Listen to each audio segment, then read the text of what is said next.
कोई भी इंसान सिद्धांत के बिना खड़ा नहीं होता और कोई भी सिद्धांत राष्ट्रहित से बड़ा नहीं होता।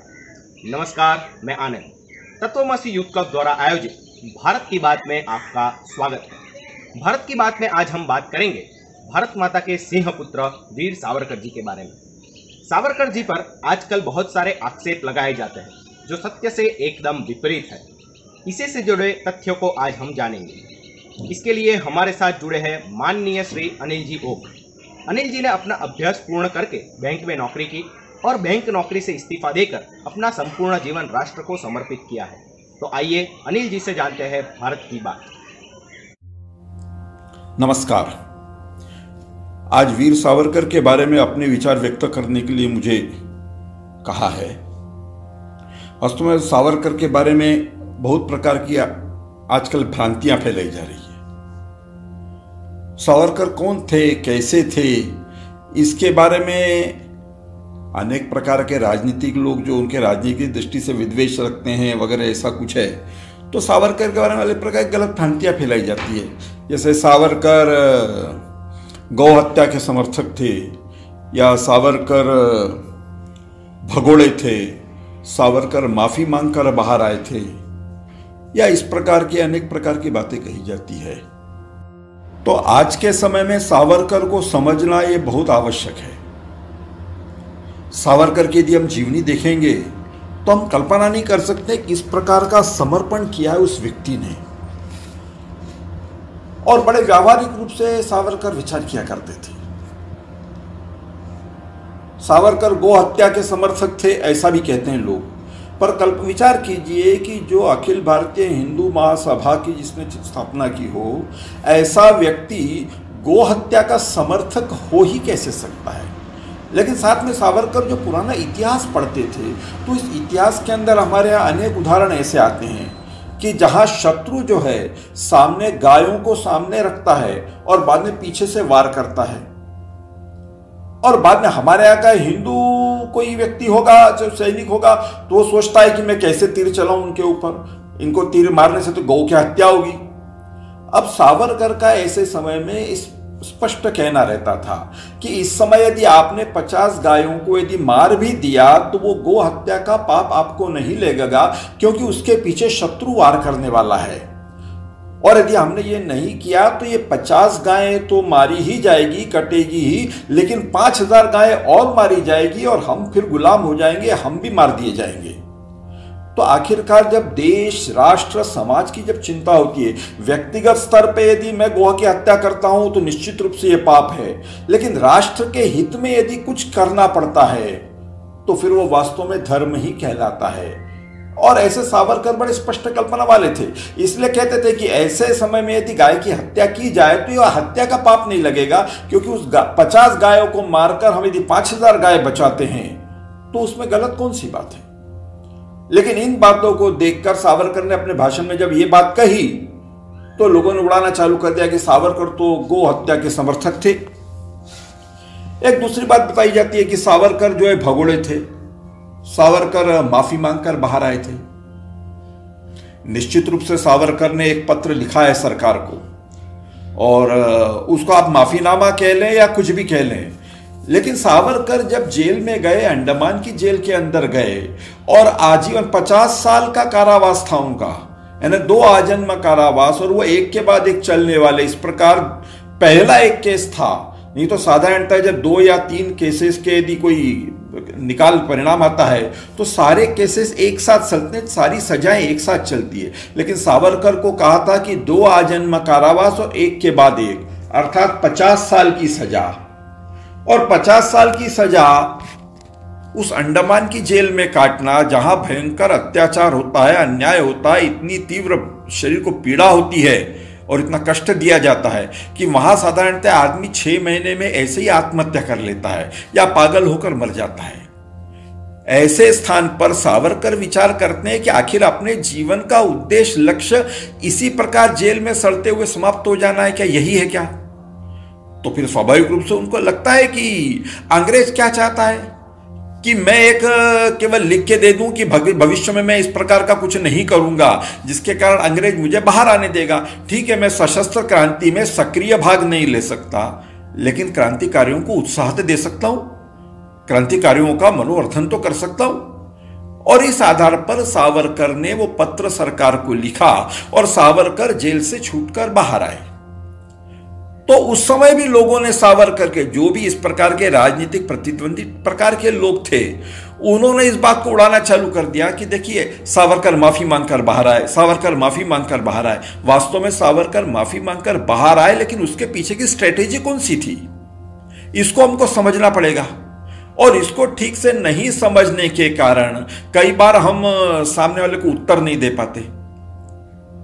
शिवाजी के बारे में भी कहते हैं कि शिवाजी ने माफी मांगी थी अफजल खान के साथ, और अफजल खान के सामने पूरे सरेंडर हो गए थे शिवाजी। लेकिन शिवाजी के बारे में ऐसा कोई कुछ नहीं कहता। क्यों नहीं कहते? क्योंकि सबको मालूम है कि बाद में शिवाजी ने अफजल खान को समाप्त किया। तो पहले अफजल खान के सामने माफी मांगना या सब प्रकार के उसके ऊपर सामने सरेंडर होना, तो इसको फिर माफी नहीं कहते। ये तो एक स्ट्रेटेजी का एक अंग बन गया, ये योजना का एक अंग बन जाता है। और इसी प्रकार सावरकर जी का यदि जीवन हम देखेंगे कि वो जब अंडमान जेल से बाहर आए उसके बाद उनका जीवन क्या था, ये बहुत कम लोगों को मालूम है। और इसलिए सावरकर जब जेल से छूटकर बाहर आए और उन्होंने सभाएं करना चालू कर दिया, और लगभग 2037-38 के आसपास की बात है जब सावरकर दूरदृष्टा थे, सावरकर दिखता था सावरकर को सब कुछ। तो सावरकर ने सोचा कि अब द्वितीय विश्व युद्ध लगभग प्रारंभ होने की स्थिति कगार पर था। तो ऐसे समय में और अंग्रेजों की ऐसी स्थिति हो गई थी कि अंग्रेज बिना भारतीयों की सहायता के ये युद्ध जीत नहीं सकते, और इसलिए अंग्रेजों ने कहना चालू किया था कि हमको सेना में भर्ती आवश्यकता है सैनिकों की, तो भारतीय सैनिक हमारे यहाँ आए। तो सावरकर खुलेआम सभा में कहते थे कि अंग्रेजों की सेना में भर्ती हो जाओ। अब अंग्रेजों की सेना में भर्ती हो जाओ ये कहते से फिर से उस समय के जो भी राजनीतिक प्रतिद्वंदी थे उन्होंने फिर बोलना चालू कर दिया कि देखो ये सावरकर कैसे क्रांतिकारी है, ये तो अंग्रेजों को सहायता करने की बात कर रहा है, अंग्रेजों की सेना में भर्ती होने की बात कर रहा है। लेकिन इन मंदबुद्धि लोगों को इतनी बात समझ में नहीं आ रही थी कि सावरकर खुलेआम सभा में कहते थे कि हम जब क्रांति करते थे तो हमको शस्त्र चोरी छिपे ले जाना पड़ते थे, लेकिन आज यदि सरकार अंग्रेज आपको शस्त्र हाथ में देने के लिए तैयार है तो आप सेना में भर्ती होइए, शस्त्र हाथ में लीजिए, उसके बाद उसकी नाली किस तरफ घुमाना है वो बाद में तय करेंगे। इस प्रकार खुले शब्दों में सावरकर जब सभा में कहते थे, इसके बाद भी विरोध करने वालों को यह बात समझ में नहीं आ रही थी। और इसका परिणाम हमें कब दिखता है? तो जब विश्व युद्ध चालू हो जाता है, स्वाभाविक रूप से अंग्रेजों ने कांग्रेस और मुस्लिम लीग, उस समय दो बड़े संगठन थे, तो कांग्रेस और मुस्लिम लीग इन दोनों से कहा कि अभी आप हमारी सहायता कीजिए इस युद्ध में, और इसके बाद आप दोनों मिलकर जो चाहेंगे वो हम आपको दे देंगे, आजादी देना है तो आजादी भी दे देंगे। अब इस आधार पर स्वयं बापू महात्मा गांधी लगभग 10-12 बार मोहम्मद अली जिन्ना से मिलने के लिए गए कि अपन कुछ बात कर ले और कुछ बात सेटल कर ले कि अपने को इस युद्ध के बाद क्या चाहिए अपने को। लेकिन जिन्ना एक बार भी जिन्ना उतर के नीचे नहीं आया, वो गांधी जी से मिला ही नहीं। क्यों मिलूं मैं गांधी जी से? एक बार भी गांधी जी से जिन्ना मिला नहीं। इसके बाद सुभाष चंद्र बोस स्वयं जिन्ना से मिलने के लिए गए और उन्होंने पूछा, बोले मिस्टर जिन्ना तुम मिलते क्यों नहीं हो गांधी जी से? तो जिन्ना का सीधा है ना, वो गांधी जी को, गांधी जी तो दूर है, फर्स्ट पर्सन सिंगुलर बात करता था। बोले क्यों मैं गांधी से मिलूं, मुझे कोई हनीमून मनाना है क्या उनके साथ में? वो स्पष्ट रूप से कहता है कि गांधी की औकात क्या है, कांग्रेस के अंदर गांधी का कोई स्थान नहीं है। बात करना है तो कांग्रेस और मुस्लिम लीग को बात करना है। मैं ऑल इंडिया मुस्लिम लीग का अध्यक्ष हूं, और मुझसे यदि बात करना है तो पंडित जवाहरलाल नेहरू आए कांग्रेस का अध्यक्ष। नेहरू क्यों नहीं आते? गांधी क्यों बात? गांधी की औकात क्या है? यह स्पष्ट रूप से गांधी के बारे में जिन्ना के शब्द थे। तो सुभाष बाबू जिन्ना से बोलते हैं तो फिर अपन बात कर लें। तो जिन्ना बोलते हैं वैसे आपकी औकात क्या है मुझे मालूम है, आपको कांग्रेस ने वैसे ही लात दे के बाहर निकाला है, इसलिए आपने स्टेट लेवल की एक फॉरवर्ड ब्लॉक नाम से एक संस्था बनाई है, तो आप स्टेट लेवल के नेता हैं और मैं ऑल इंडिया नेता हूं, तो आपकी और मेरी वैसे बराबरी नहीं हो सकती। तो फिर सुभाष बाबू पूछते हैं कि फिर आप किससे बात कर सकते हैं? तो मोहम्मद अली जिन्ना स्वयं कहता है कि मेरे से बात करने वाले केवल दो ही व्यक्ति है, एक या तो कांग्रेस के अध्यक्ष पंडित जवाहरलाल नेहरू आकर मुझसे बात करे, या दूसरे है विनायक दामोदर सावरकर जो अखिल भारतीय हिंदू महासभा का अध्यक्ष है। वो सीना ठोक के कहता है कि मैं पहले हिंदू हूं और मैं सीना ठोक के कहता हूं मैं पहले मुसलमान हूं। यदि बात करना है तो बराबरी की बात हो सकती है, सावरकर मुझसे आकर बात कर सकते हैं। इस आधार पर सुभाष बाबू सावरकर से मिलने के लिए जाते हैं और सावरकर से कहते हैं कि जिन्ना से बात कर लीजिए। सावरकर मुस्कुराते हैं, बोले सुभाष बाबू पागल हो गए क्या?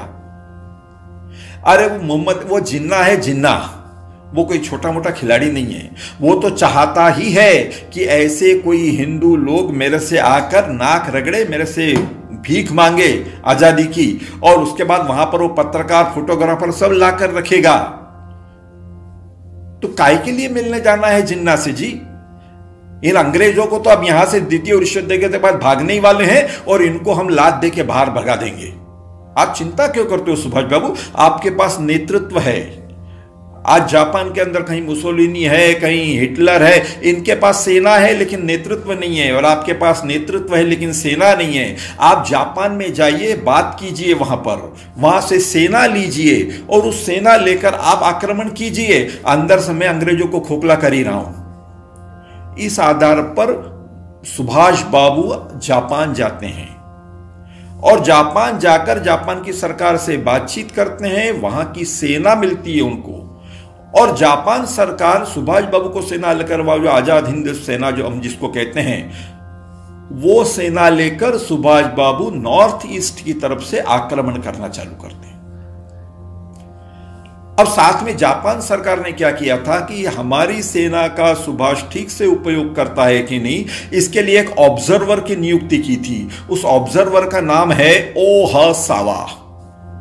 यह ऑब्जर्वर का काम इतना ही था कि हमारी सेना का ठीक से सुभाष बाबू उपयोग करते हैं कि नहीं, इस प्रकार देखना और उसका रिपोर्टिंग जो है जापान को करना, सरकार को करना। उसका काम लड़ना वगैरह कुछ नहीं था। तो नॉर्थ ईस्ट से जब ये सेनाएं आक्रमण करना चालू करती है, अंग्रेजों की तरफ से सेनाएं लड़ रही थी और वहां नॉर्थ ईस्ट से दूसरी सेनाएं, मैंने अपने सुभाष बाबू की सेनाएं लड़ रही थी, आजाद हिंद फौज की सेना लड़ रही थी। ऐसे एक 10-12 लड़ाई लड़ने के बाद एक स्थिति ऐसी आ गई एक स्थान पर कि लगभग 10-12 हजार अंग्रेजों के सैनिक सामने खड़े हैं और इधर सुभाष बाबू की सेना खड़ी है और दोनों में अब फायरिंग होने वाली है, अब युद्ध चालू होने वाला है। अचानक रास बिहारी बोस बीच में कूद पड़ते हैं और कहते हैं, बोले stop it, I am coming from Subhash Chandra Bose. Subhash Chandra Bose का नाम सुनते से ही ये जो अंग्रेजों की जो सेना थी, ये पूरी की पूरी 10-12 हजार की सेना पूरी की पूरी सुभाष बाबू के साथ मिल जाती है और अपने बंदूक की नाली घुमा लेती है अंग्रेजों के खिलाफ। तो वो ओहसावा जो ऑब्जर्वर था वो लिखता है अपनी पुस्तक में, आप चाहे तो उस पुस्तक को गूगल के ऊपर देख सकते हैं, 2 ग्रेट इंडियंस इन जापान, ऐसा नाम है, 2 ग्रेट इंडियंस इन जापान। उस पुस्तक के अंदर पृष्ठ क्रमांक 48 के ऊपर यह लिखा हुआ है कि वो स्वयं लिखता है कि miracle was happen, shooting from both sides absolutely stopped and Savarkar's militarisation policy in the world war II begins to shape. वो कहता आश्चर्यजनक बात हो गई कि दोनों तरफ से एकदम शूटिंग समाप्त हो गई है, गोली चलना बंद हो गया, और सावरकर जो मिलिट्री में भर्ती हो जाओ ये जो बात कहते थे बार बार, उसका परिणाम आज दिखने को मिल रहा है कि पूरी की पूरी सेना बिना लड़ाई किए सुभाष बाबू की सेना में मिल जाती है। अब ये कौन लिख रहा है? वो ओहसावा। ये कोई भारतीय व्यक्ति नहीं है, वो जापान का ऑब्जर्वर है और ये सारी गूगल के अंदर उपलब्ध है पुस्तकें, आप स्वयं इसको देख सकते हैं। तो इस आधार पर अब मान लो उसके बाद में सुभाष बाबू को यदि ये नहीं होता तो शायद 200 से ऊपर लड़ाइयां लड़नी पड़ती। वो सुभाष बाबू बहुत कम समय में लड़ाई में काफी आगे आ गए, लेकिन बाद में दुर्भाग्य से कुछ पासा पलटता है और जापान अपनी सेना को वहां से विड्रॉ कर लेता है, वापस बुला लेता है। और फिर सुभाष बाबू फिर से आते हैं सावरकर के पास और कहते हैं कि ऐसी ऐसी परिस्थिति हो गई, अब क्या करना चाहिए। सावरकर कहते हैं कि अब अपने हाथ में कुछ नहीं है, अब सेना को आदेश दे दीजिए कि जो जहां पर है वो वहां अपने स्तर पे लड़ाई लड़े और जहां अंग्रेज मिलेगा उसको समाप्त करें, जहां अंग्रेज मिलेगा उसको समाप्त करें। अब योजनाबद्ध तरीके से एक किसी व्यक्ति के नेतृत्व में लड़ाई नहीं लड़ी जा सकती। और बाद में सुभाष बाबू से बोलते हैं कि आप फिर से जापान जाइए, और दुर्भाग्य से बाद में सुभाष बाबू जो विमान से उड़ते हैं तो वापस हमारे पास नहीं आते हैं। वो घटना हमको अच्छी तरह से मालूम है। लेकिन ये सारी जो कुछ बातें हुई उसका 1947 के अंदर जब देश आजाद हुआ तो देश आजादी के साथ में जो लंदन इंग्लैंड का जो प्रधानमंत्री था एडमंड एटली, वो अपने आजादी देने भारत को आजाद करने के बाद वो अपने लंदन की लोकसभा पार्लियामेंट में यह भाषण देता है। उस भाषण में स्पष्ट कहता है कि we are transferring power to India due to the fact that Indian military is no longer loyal to Britain and we have no power to hold down the India. That is why we are transferring the power. यानी केवल दे दी हमें आजादी बिना खड़ग बिना ढाल, ये नहीं है। तो इसके साथ में वो कहता है कि ये केवल अहिंसक तरीके से लड़ी गई लड़ाई के लिए, उसका भी अपना एक योगदान निश्चित रूप से है, गांधी जी का अपना योगदान है स्वतंत्रता की इसमें। लेकिन साथ में वो कहते हैं कि ये भारतीय सेना जो है ये अब हमारे साथ में प्रामाणिक नहीं रही। इसका कारण क्या था? इसका कारण वही थे वीर सावरकर। वीर सावरकर यदि वो माफी मांगकर बाहर नहीं आते तो आज हमारे देश का चित्र कुछ और होता। और इसलिए हमको इसके ऊपर विचार करना चाहिए, और ये सारा पुस्तक में लिखा हुआ है। तो इसलिए इसमें कोई ऐसी बात नहीं है कि मैं अपने मन से कुछ कह रहा हूं। और ऐसे सावरकर के बारे में इस प्रकार की भ्रम भरी या अनर्गल बातें करना ये वास्तव में शोभा नहीं देता हमको। सावरकर जब जेल के अंदर थे, कल्पना कीजिए क्या चित्र होगा। सावरकर जेल के अंदर थे और जेल में उनकी सूचना आती है कि उनको अंडमान की जेल में स्थानांतरित किया जा रहा है। अंडमान की जेल के बारे में ऐसी प्रचीति है कि वहां पर कोई भी सैनिक, कोई भी कैदी 6 महीने से ज्यादा जीवित रहता ही नहीं। या तो वो पागल होकर आत्महत्या कर लेता है या फिर बीमारी से मर जाता है। यानी अंग्रेजों को यदि किसी को मौत की सजा देना है और बिना घोषणा के देना है तो वो उसको अंडमान की जेल में भेज देते थे। 6 महीने बाद ऐसे ही मर जाएगा वो। इतना घोर अत्याचार होता था, इतना कष्ट दिया जाता था वहां पर। तो ऐसे समय में सावरकर को सूचना आती है कि आपको अंडमान की जेल में स्थानांतरित किया जा रहा है। सावरकर समझ गए कि अपनी मृत्यु निश्चित है, लेकिन अब आदेश आया है, स्वीकार कर लिया। कल्पना कीजिए, दूसरे दिन जाने की तैयारी होने वाली है, प्रारंभ होने वाला जाने की प्रक्रिया। एक दिन पहले सावरकर को सूचना आती है आपसे कोई मिलने आया है। सावरकर कहते हैं कि मेरे से कौन मिलने आया है भाई? यानी क्या ऐसी किसकी मौत उसको बुला रही है कि मेरे जैसे व्यक्ति से मिलने के लिए आया है? लेकिन सूचना मिलती है कि आपकी पत्नी आपसे मिलने आई है। पत्नी का नाम सुनते से ही सावरकर चौंक जाते हैं। सोचते हैं कि जब से विवाह हुआ है तब से या तो जेल में है या फरार है, पत्नी के साथ कभी रहने का मौका नहीं मिला, और अब अंडमान जा रहा हूं तो मृत्यु निश्चित है। ऐसे समय में पत्नी मुझसे मिलने के लिए आ गई, वो मेरे से कौन कौन से प्रश्न करेगी। भले ही मुंह से न बोल पाए लेकिन आंखों ही आंखों में मेरे से अनेक प्रकार के प्रश्न और उसके उत्तर पूछेगी कि क्यों मुझसे विवाह किया, यही यदि करना था तो मेरा जीवन क्यों खराब किया। मैं क्या उत्तर दूंगा उस पत्नी को? यानी सावरकर का स्वयं का पुत्र एक था, उस पुत्र की जब मृत्यु हो जाती है तो उस समय सावरकर लंदन के अंदर थे और मृत्यु का समाचार की जो चिट्ठी सावरकर के हाथ में आती है तो सावरकर लंदन के एक समुद्र के किनारे घूम रहे थे, हाथ में वो चिट्ठी थी। पुत्र के अंतिम संस्कार के लिए भी वो सावरकर पहुंच नहीं पाए। ऐसा सावरकर देशद्रोही हो सकता है? और ऐसे सावरकर जेल के अंदर और अंडमान जाने की स्थिति आ रही है, ऐसे में पत्नी सामने आ जाती है। क्या क्या बातचीत हुई होगी पत्नी और सावरकर में। कल्पना कीजिए, मैं उसका वर्णन करता हूं, आप आंखें बंद करके अपने सामने, आंखों के सामने चित्र लाइए, कैसा चित्र होगा वो। एक तरफ सावरकर खड़े हैं, एक तरफ उनकी पत्नी खड़ी है, बीच में जेल की जाली है। पति को कैदी के वेश में देखा, हाथ पैरों में बेड़ियां हैं, गले में लॉकेट टंगा हुआ है, उस पर लिखा है सजा प्रारंभ होने की तारीख 14 दिसंबर 1910, सजा समाप्त होने की तारीख 13 दिसंबर 1960। इन्हें 1 साल, 2 साल, 5 साल की सजा नहीं, 50 साल की सजा। और अब ये अंडमान जा रहे हैं। अंडमान जा रहे हैं, इसका मतलब इनकी अब मृत्यु निश्चित है। 6 महीने के बाद में ये सरकार मुझे कहेगी कि आपके हस्बैंड की बॉडी ले जाइए।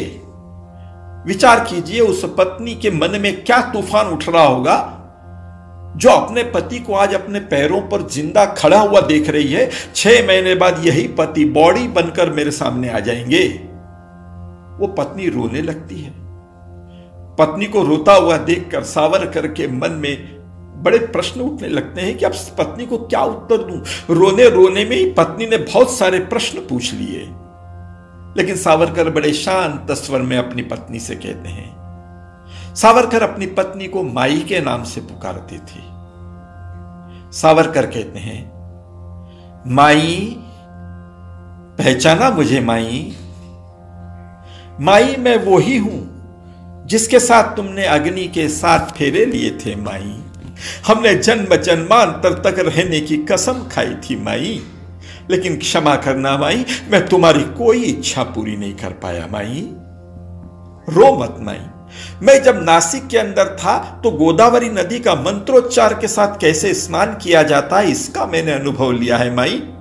और मैं जब लंदन में था तो टब बाथ कैसे लिया जाता है, इसका भी मैंने अनुभव लिया है। और अब ईश्वर की ऐसी योजना है कि अंडमान इस बात कैसे लिया जाए, इसको मैंने देखना चाहिए। इसलिए मैं जा रहा हूं माई, अंडमान इसलिए जा रहा हूं, इस ईश्वर की योजना से जा रहा हूं माई। रो मत माई। प्रकृति का नियम याद करके देखो माई कि असंख्य दाने यदि प्राप्त करना हो तो कुछ दानों को अपना अस्तित्व समाप्त करना पड़ता है ना माई। मैं वही तो कर रहा हूं माई, मैं कुछ गलत तो नहीं कर रहा। एक पति अपने पत्नी से कह रहा है कि मैं अपना अस्तित्व समाप्त कर रहा हूं।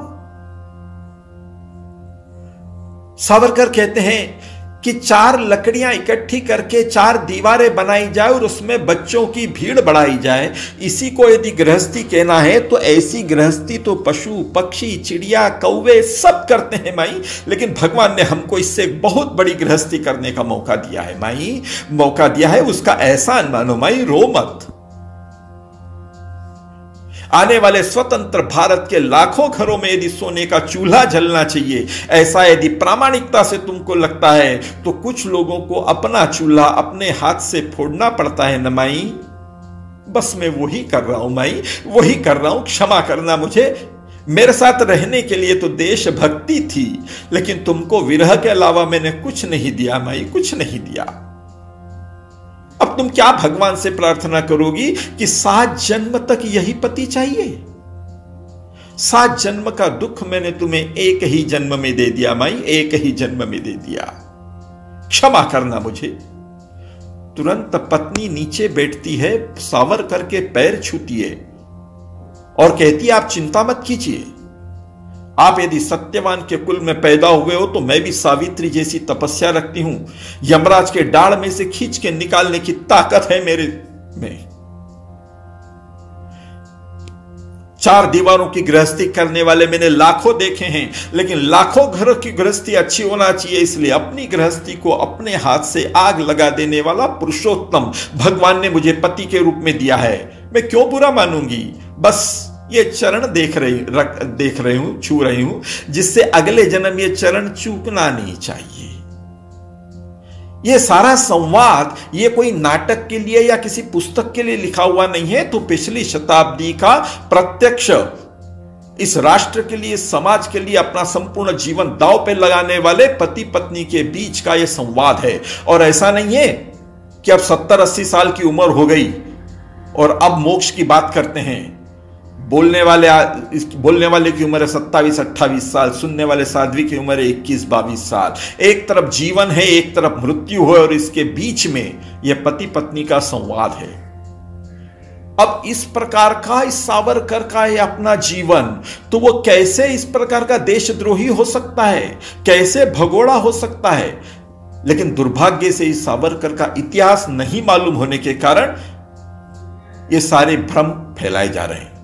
इसलिए हम सबने इस बात पर विचार करना चाहिए, सावरकर का संपूर्ण जीवन पढ़ना चाहिए, तो एक प्रकार की चेतना, एक प्रकार का उत्साह मन के अंदर आएगा, और इस देश के लिए, इस राष्ट्र के लिए हम क्या क्या कर सकते हैं। 1966 के अंदर, जब 64 के अंदर, 66 के अंदर शायद सावरकर की जब मृत्यु हुई, तब सावरकर ये कहते थे कि मैं, जो मेरे मुंह से निकलता है वो सत्य होता जाता है, ऐसा क्यों हो रहा है। सावरकर ने कहा था 1900 जब उनको सजा हुई थी 50 साल की 2 आजन्म कारावास की, तब उन्होंने उसी समय उसको कह दिया था जज को कि तुम्हारी सरकार भी चलने वाली है क्या 50 साल। और बाद में 1910 से लेकर 1947 में देश आजाद हो गया, सरकार नहीं चली। गांधी जी ने क्विट इंडिया चालू किया था, उसको देखकर सावरकर ने कह दिया था कि यह स्प्लिट इंडिया होने वाला है, और आखिरकार देश का विभाजन हो जाता है।